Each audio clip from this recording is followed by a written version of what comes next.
है ना। आज चैप्टर है साधारण ब्याज वाला, सिंपल इंटरेस्ट वाला। तो सिंपल इंटरेस्ट वाले चैप्टर में आपको कुछ भी नहीं करना, कोई फॉर्मूला नहीं याद करना, ना कोई चीज़ याद करनी। आपको केवल एक चीज़ याद करनी है जो हम लोग 6, 7, 8 में पढ़ते आए हैं। केवल साधारण ब्याज बराबर क्या होता है, मूलधन गुणा दर गुणा समय बटे 100, और पूरा चैप्टर इसी फॉर्मूले से फिनिश हो जाएगा। कोई फॉर्मूला तैयार नहीं करना। देखो इधर साधारण ब्याज बराबर क्या होता है,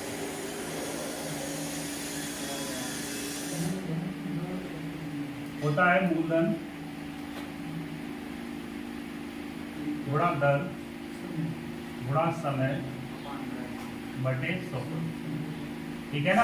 अब देखो साधारण ब्याज को हम क्या लिखते हैं, सिंपल इंटरेस्ट यानी साधारण ब्याज, यानी इसे लिखेंगे हम ऐसा ही, ठीक है ना। और मूलधन को क्या लिखते हैं P, ठीक है ना। और दर को क्या लिखते हैं R से, और समय को कैसे लिखते हैं T से और बटे 100, ठीक है ना। ये तो हो गया यानी ब्याज निकालना है। तो अगर जो हमें मान लो मूलधन निकालना है, तो मूलधन निकालेंगे तो हम क्या करेंगे, सीधी सी बात है, इन सब चीज़ों को क्या करेंगे नीचे और 100 को ऊपर, यानी क्या हो जाएगा SI इंटू 100 बटे क्या हो जाएगा R इंटू। अगर जो हमें R निकालना है, R कैसे निकालेंगे, तो SI इंटू 100 बटे क्या हो जाएगा P इंटू T। अगर जो हमें T निकालना है तो क्या हो जाएगा SI इंटू 100 बटे क्या हो जाएगा P इंटू R। बस यही फॉर्मूले हैं और कोई फॉर्मूले नहीं याद करने आपको। अब ये फॉर्मूला क्या केवल एक मेन फॉर्मूला है ना, ये वाला, इसी से पूरा बेस्ड है। आपको यही फॉर्मूले लगाने हैं और सीधा वो परसेंट बेस्ड पे पूरा चैप्टर फिनिश करना, कोई फॉर्मूला नहीं है। यही फॉर्मूला है जो सिंपल बेस में हम लोग पढ़ते आए 6, 7, 8 में खूब पढ़ा होगा कि साधारण ब्याज बराबर क्या होता है, मूलधन गुणा दर गुणा समय बटे 100, ठीक है ना। इसे अगर थोड़ा इंग्लिश में लिखना चाहते हैं तो ऐसे बराबर P into R into T बटे 100। अगर जो हमें P निकालना है, ठीक है ना, अगर जो हमें P निकालना है तो क्या हो जाएगा SI इंटू 100 बटे R इंटू T। अगर जो हमें R निकालना है तो SI इंटू 100 बटे P इंटू T, ठीक है ना। अगर जो हमें T निकालना है तो SI इंटू 100 बटे T इंटू R, ठीक है ना। अब देखो इधर सबसे पहले एक सिंपल सा क्वेश्चन देखो, ये बात नोट कर लेना आप लोग। देखो क्वेश्चन देखो, जैसे मैं बोल दूं मूलधन हमारा कितना है 1000 रुपया है, हमने 1000 रुपया किसी को उधार दिया। अगर जो हमने रेट मान लिया चलो 10%, यानी 10% के ब्याज पर दिया, ठीक है ना, 10% के ब्याज पर दिया। मान लो समय मान लो हम कितना मान लें, समय मान लिया हमने 5 वर्ष के लिए दिया। कितने वर्ष के लिए दिया, 5 ईयर के लिए दिया। अब इसमें हमें मूलधन भी पता है, हमें दर भी पता है, समय भी पता है, और हमें निकालना क्या है, यानी सिंपल इंटरेस्ट निकालना, यानी साधारण ब्याज निकालना। क्या निकालना है, साधारण ब्याज निकालना। तो साधारण ब्याज बराबर हमने अभी क्या होता था, सिंपल इंटरेस्ट बराबर क्या होता है P into R into T बटे 100। अब देखो इधर हमने क्या माना, मूलधन 1000 रुपया माना है, ठीक है ना।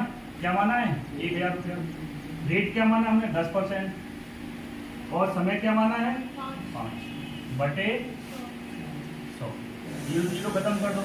अब देखो कितना हो जाएगा, 2 जीरो ये वाले, एक इस पे 0 बचा, एक इस पे 0 और 5, तो 5 पे क्या करेंगे सीधे 2 जीरो, तो ऐसा ही क्या आ जाएगा, यानी साधारण ब्याज कितना आ जाएगा 500 रुपये, ठीक है ना। ये तो सिंपल सवाल है।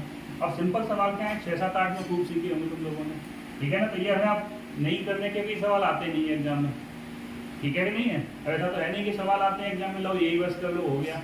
अब देखो सवाल आते हैं, उन सवालों की बात करता हूँ, ठीक है ना। लगाना सब ऐसा ही है।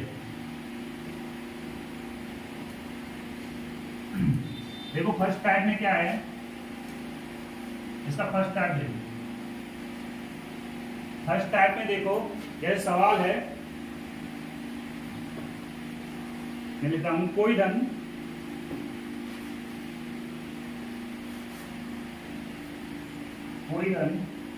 साधारण ब्याज की वार्षिक दर पर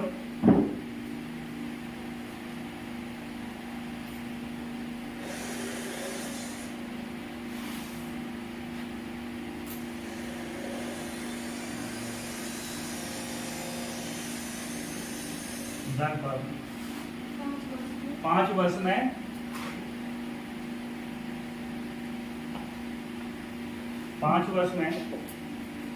अपने का 2/3 गुना हो जाता है। 5 वर्ष में अपने का 3/2 गुना है, 3/2 गुना हो जाता है। तो ब्याज की वार्षिक दर बताओ। ब्याज की वार्षिक दर बताओ, ठीक है ना।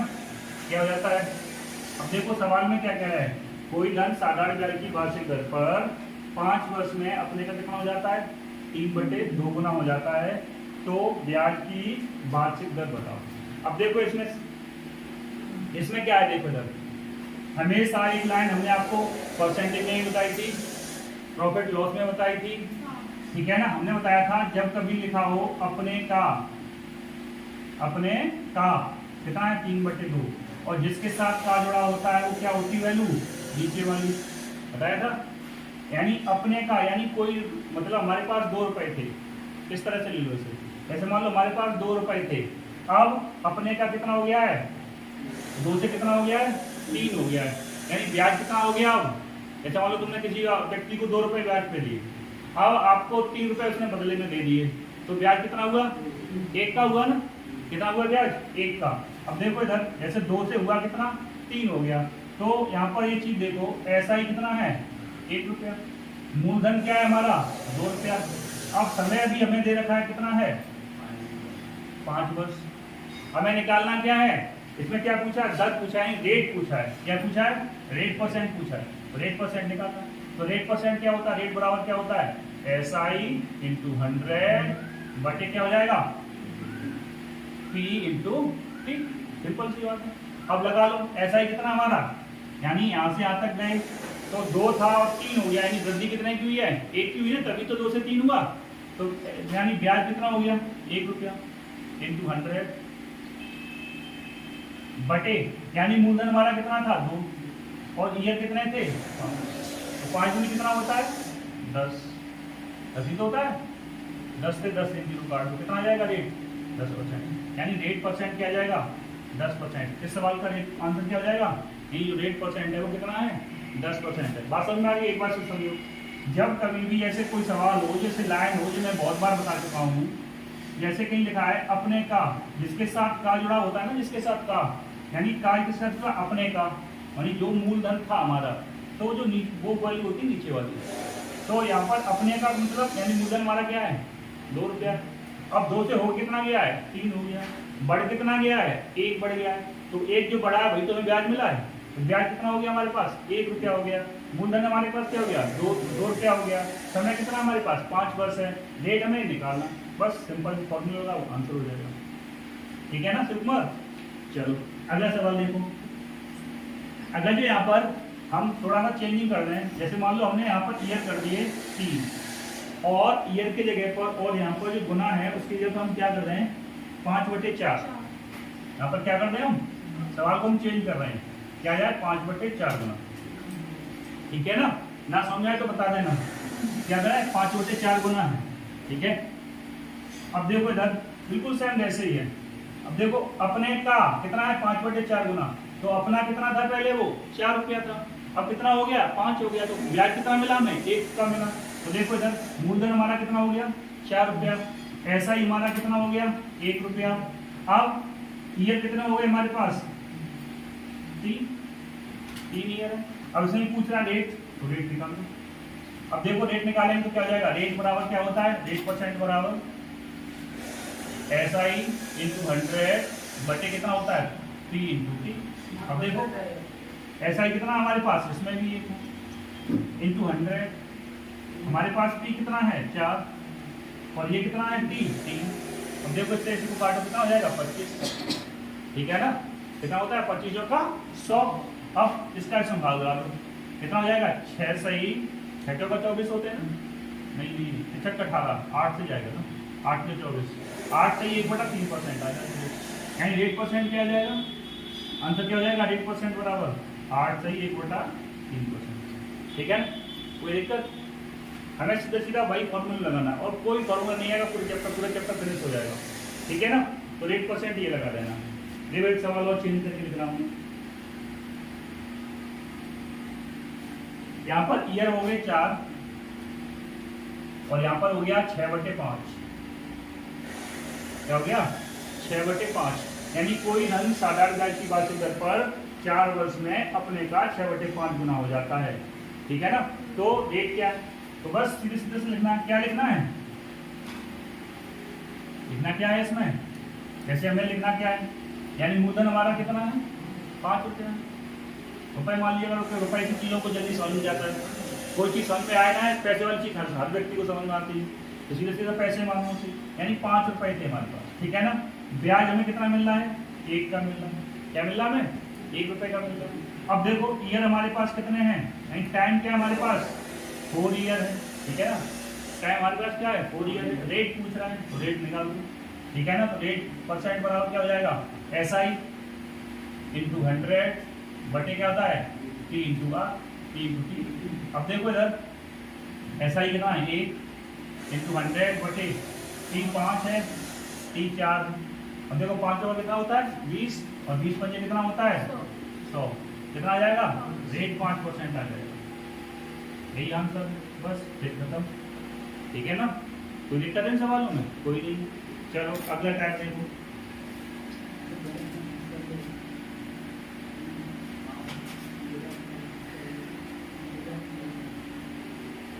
देखो इसका सेकंड टाइप देखो।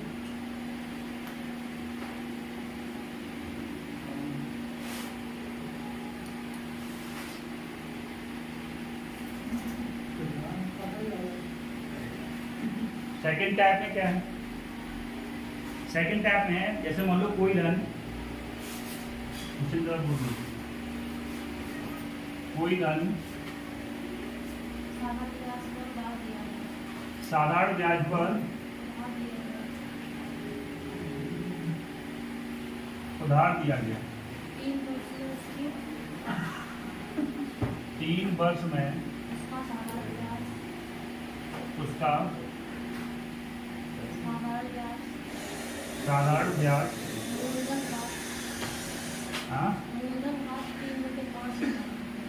मूलधन का 3/5 हो गया।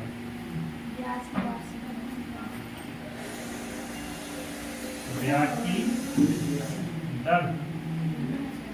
दर ज्ञात करो।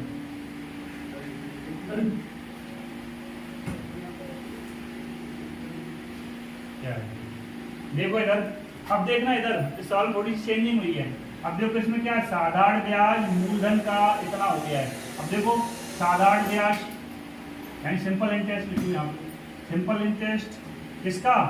यानी मूलधन का कितना हो जाएगा? 3/5। अब देखो जिसके साथ का जुड़ा होता है, मैंने बताया था ना, जिसके साथ का जुड़ा होता है वो वैल्यू क्या होती है? उसके जस्ट आगे वाली वो होती है नीचे वाली वैल्यू। अब जो ऊपर वाली वैल्यू होती है उसमें दिया हो तो ये क्या हो जाएगा? ये ब्याज। यानी हमें SI कितना मिल रहा है? 3 रुपया, और हमारा मूलधन कितना है? 5। ठीक है ना? तो यानी टोटल कितना हो गया? 5 और 3 8, यानी हमें टोटल रुपया कितना मिला है? 8 रुपया मिला। जैसे हमने 5 रुपया किसी को दिया था, 3 रुपया ब्याज मिल गया, तो टोटल कितना मिला हमें? 8 रुपया। लेकिन पूछा क्या इसमें? ईयर भी दे रखे हैं, टाइम भी हमें दे रखा कितना है? 3 ईयर है। अब रेट पूछ रहा है, रेट परसेंट पूछ रहा है। रेट परसेंट हमें क्या है? निकालना है। तो रेट परसेंट बराबर क्या होता है? SI इंटू 100 बटे क्या होता है? 3 इंटू T। अब देखो इधर हमें SI पता है कितना है? 3 रुपया इंटू 100 बटे 5 इंटू समय कितना हमारे पास? 3 इंटू 3 खत्म। इससे इसको काटो, कितना बार कटेगा? 20 बार। तो 3 रेट परसेंट क्या आ जाएगा? 20%। यानी इसका रेट हमारे पास क्या आएगा? ये जो रेट है वो 20% पर ईयर है। ठीक है ना? बात समझ में आ गई? दिख रहा है वहां से तुम्हें? जब बैठ जाओ नहीं तो अगला बताओ सवाल।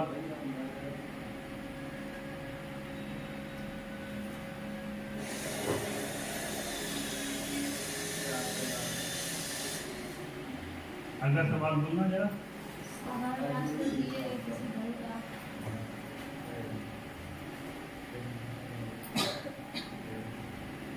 लिखो साधारण ब्याज पर दिए गए किसी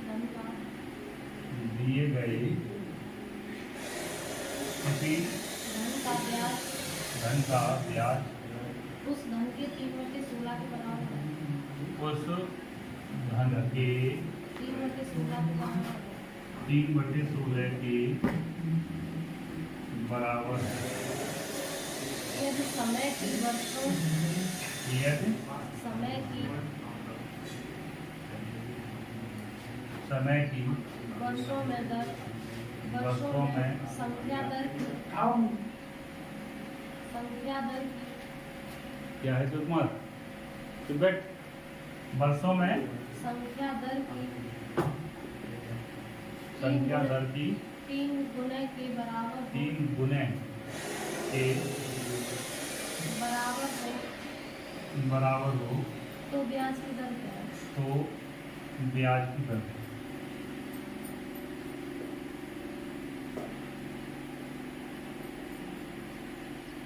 ठीक है ना। अब सवाल क्या कह रहा है, साधारण ब्याज पर दिए गए किसी धन का ब्याज उस धन के 3/16 के बराबर है। ठीक है ना। यदि समय की वर्षों में संख्या दर के 3 गुने के बराबर हो, इसमें समय नहीं दे रखा है। ठीक है ना। तो क्या कह रहा है, बराबर हो तो क्या कह रहा है, ब्याज की दर बताए, रेट पूछ रहा। अब देखो इधर हमने आपको एक लाइन बताई थी, यानी ब्याज उस धन के, यानी ब्याज कितना है हमारे 3 और धन हमारा कितना था 16। ठीक है ना। अभी मैंने बताया था वो लाइन, वही लाइन याद रखनी है आपको। देखो इधर यानी मूलधन कितना हो जाएगा 16 रुपया। ठीक है ना। ब्याज हमारे यानी एसआई कितना हो रहा है हमारे पास 3। ठीक है ना। 3 रुपए हो गया हमारा एसआई। ठीक है ना। अब देखो इधर इस लाइन को पढ़ना बहुत अच्छे से, इस वाली लाइन को। यदि समय की वर्षों की संख्या दर के 3 गुने के बराबर हो, यानी जैसे मान लो हमने आर मान लिया, आर किसके बराबर है, टी के बराबर है। तो यानी कह रहा है यदि समय की वर्षों की संख्या दर के 3 गुने के बराबर हो, तो दर क्या है यहाँ पर आर, तो टी बराबर क्या जाएगा 3r।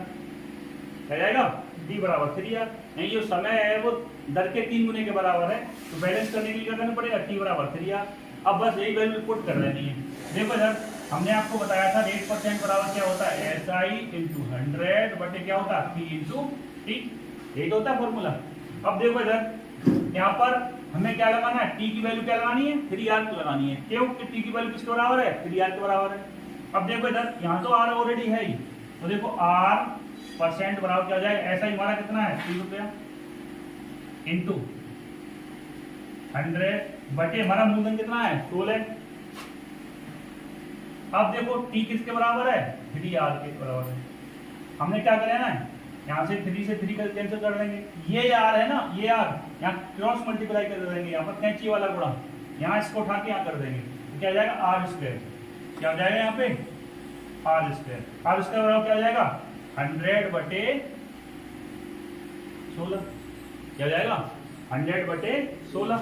अब देखो इधर इधर भी स्क्वायर है और इधर भी स्क्वायर बन रहे हैं। ये किसका 10 100 का स्क्वायर, 100 किसका होता है 10 का स्क्वायर, 16 किसका होता है 4 का स्क्वायर। तो इसे हम ऐसे लिख सकते हैं r² बराबर 10 बटे 4 का होल स्क्वायर। स्क्वायर खत्म। अब देखो r परसेंट बराबर क्या जाएगा 10 का 4 का भाग लगाएंगे, 10 में कितना आएगा 2.5%। क्या जाएगा 2.5% रेट आ जाएगा। ठीक है। एक बार फिर सुनकर समझो, इसमें क्या क्या था, साधारण ब्याज है, मतलब साधारण ब्याज पर कोई धन दिया गया। ठीक है ना। किसी धन का ब्याज जो मिल रहा है हमें उस धन के 3/16 के बराबर दिया है, यानी 3/16 यानी ब्याज कितना है 3 रुपया, मूलधन हमारा कितना है 16 रुपया।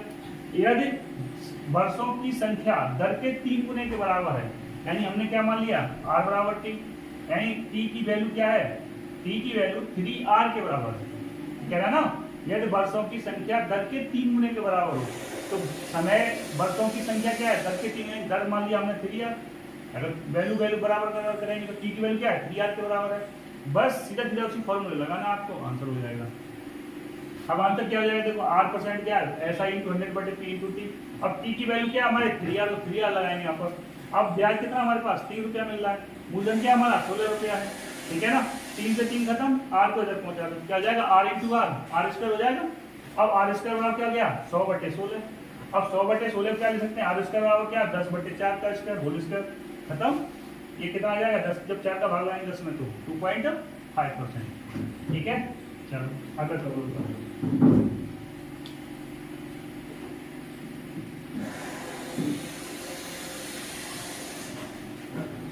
बोलो।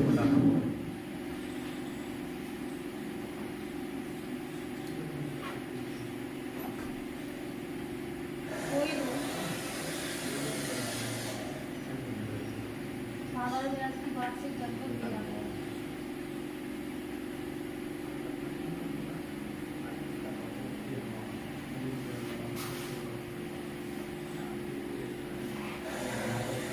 वार्षिक दर पर दिया गया है। 5 वर्ष बाद उसका साधारण ब्याज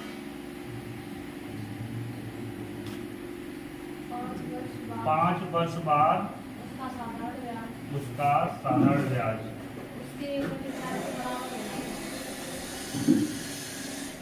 उसके 1/4 के बराबर होगा। 1/4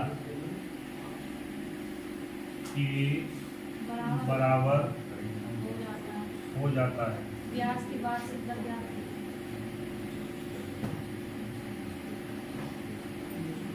ब्याज की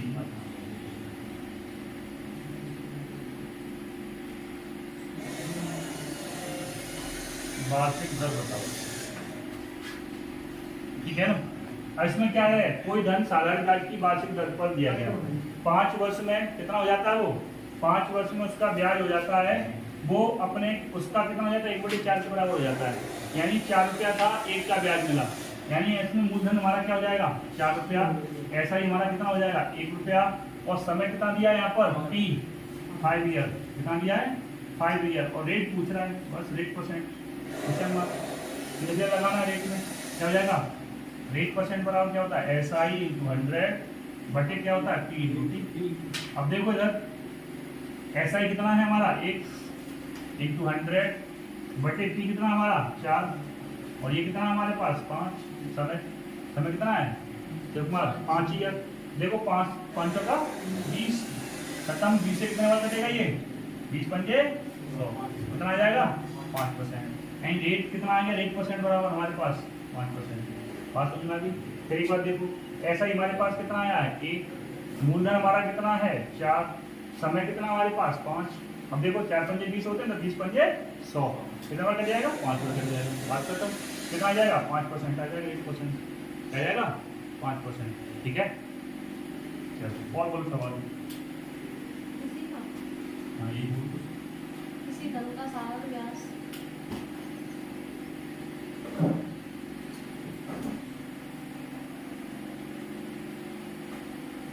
किसी धन का साधारण ब्याज ऐसा ही उस धन का 4 रुपये 25 हो जाता है। उस धन का 4 रुपये 25 हो जाता है। 4 रुपये 25 हो जाता है। एक वर्षों की संख्या यदि वर्षों की संख्या दर की संख्या के बराबर हो दर की संख्या के बराबर हो तो ब्याज की दर ज्ञात कीजिए।